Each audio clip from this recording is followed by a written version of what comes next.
राम राम भाई साजन है। Hope you all are welcome to the new video of easy codes.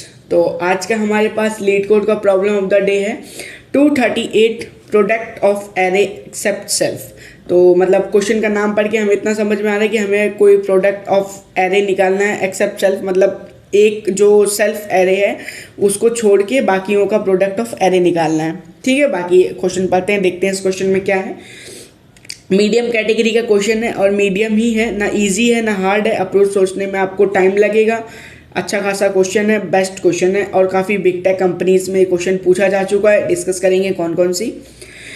तो जैसे कि मैंने कहा मीडियम टैग का क्वेश्चन है। देखते हैं इसमें टॉपिक्स कौन कौन से कवर हो रहे हैं। इसमें टॉपिक्स कवर हो रहे हैं हमारे एरे और प्रीफिक्स सम।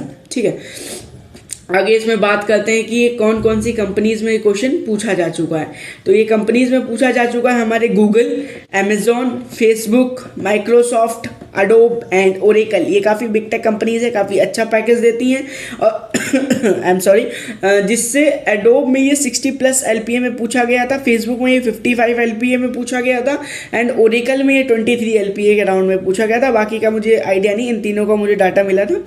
तो ये 50 LPA, 60 LPA, 23 LPA is not a pretty much small number. It's a high number for freshers, and if you switch on another company also, and it's a big tech companies, many students सपना होता है यार, ये companies का सपना होता है भाई। ठीक है, उसके बाद बात करते हैं कि क्वेश्चन में क्या है। क्वेश्चन में है given an integer array nums. ठीक है, हमारे पास एक इंटीजर एरे है nums. Return an array answer, हमें उसका आंसर रिटर्न कराना है सच दैट आंसर आई। तो मतलब किस इस फॉर्म में क्वेश्चन पढ़ते हैं क्या, is equal to the product of all element. ठीक है, वो प्रोडक्ट होगा एरे की सभी एलिमेंट नम्स का एक्सेप्ट नम्स आई। अब इसका मतलब है कि जिससे अगर जैसे आप पहले का कर रहे हैं तो पहला छोड़ के बाकी का एरे का सम होगा, और अगर दूसरे का कर रहे हैं तो दूसरा छोड़ के बाकी का एरे का सम होगा। ठीक है, अब आइए डिस्कस करते हैं। एग्जांपल देखेंगे तो और अच्छे से समझ में आएगा। अगला है the product of any prefix और सफिक्स ऑफ नम्स। ठीक है, कोई भी प्रीफिक्स और सफिक्स ऑफ नम्स, प्रीफिक्स मतलब जो पहले आता है, सफिक्स मतलब जो बाद में आता है। ठीक है, is guaranteed to fit in 32 bit integer. 32 bit के इंटीजर में ही ये दोनों फिट होना चाहिए, मतलब कि 2 डिजिट से ज़्यादा आपका आंसर नहीं आना चाहिए किसी भी सम ऑफ एरे का। तो इसका ये मतलब है। ठीक है, और अगर आपको प्रीफिक्स और सफिक्स अच्छे से जानना है तो आपको एक और वीडियो मिल जाएगी जिसको मैंने अच्छे से प्रीफिक्स और सफिक्स समझाया। डिस्क्रिप्शन में उस वीडियो का लिंक डाल दूंगा। ठीक है, और आगे है you must write an algorithm that runs 0 n की कॉम्प्लेक्सिटी पे रन होना चाहिए time and without using the division operation. ये एक जो इन्होंने कंडीशन दिया है यही थोड़ा इस क्वेश्चन को मीडियम बनाता है।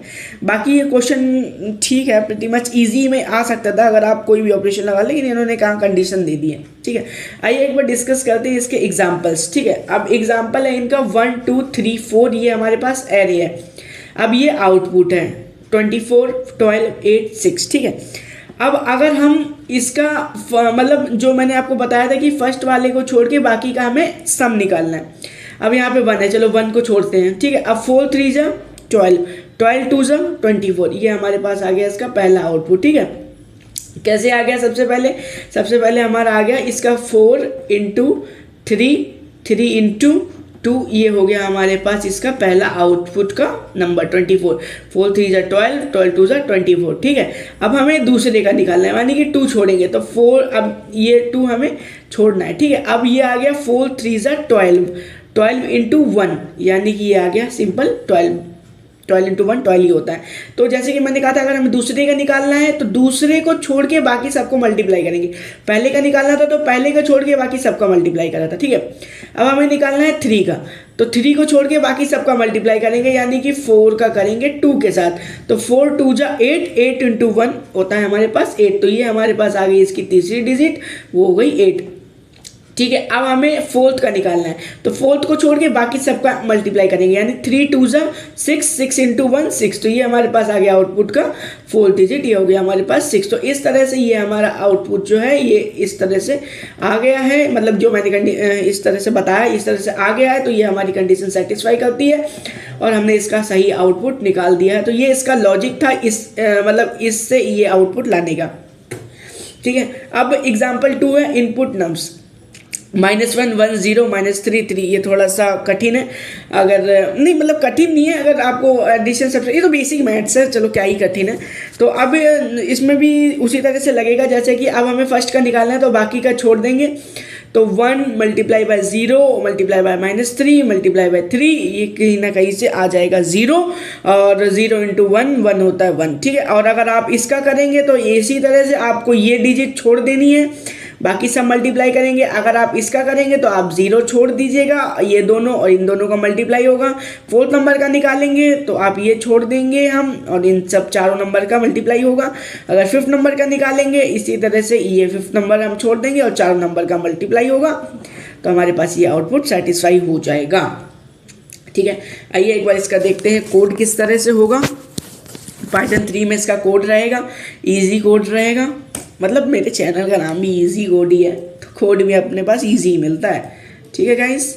आइए बाकी डिस्कस करते हैं। Pre res is equals to 1 star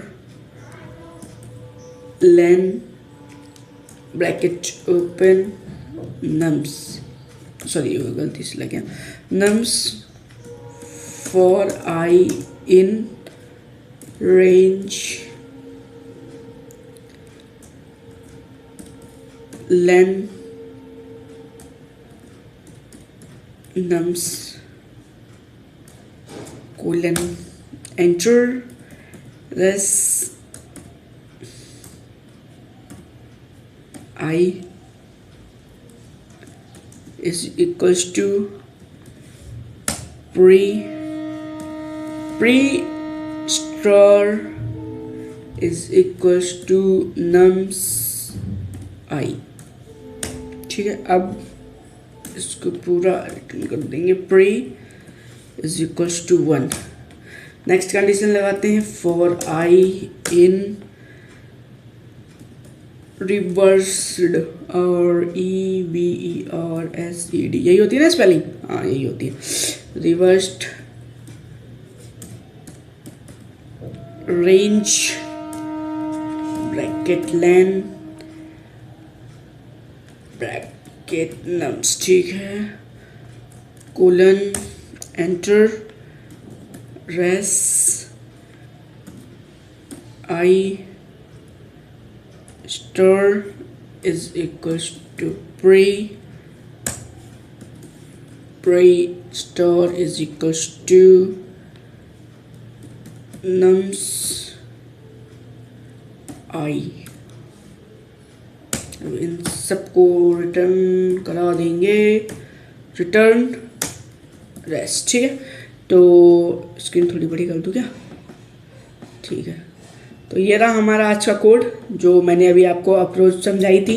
तो ये सिंपल सा कोड है इसका। तो आइए एक बार इसको रन करके देखते हैं क्या इसके सारे टेस्ट केस पास हो जाते हैं। पास तो हो जानी चाहिए क्योंकि जहाँ तक है इजी सा ही कोड है।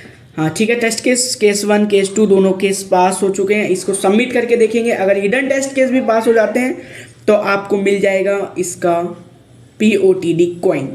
ठीक है, तो POTD कॉइन मिल चुका है। कंप्लीशन स्ट्रीक 89 डेज, कंसिस्टेंसी इसकी। सी यू टुमारो, कल मिलते हैं एक नए क्वेश्चन के साथ। जब तक के लिए keep practising, keep supporting and please like, comment and subscribe.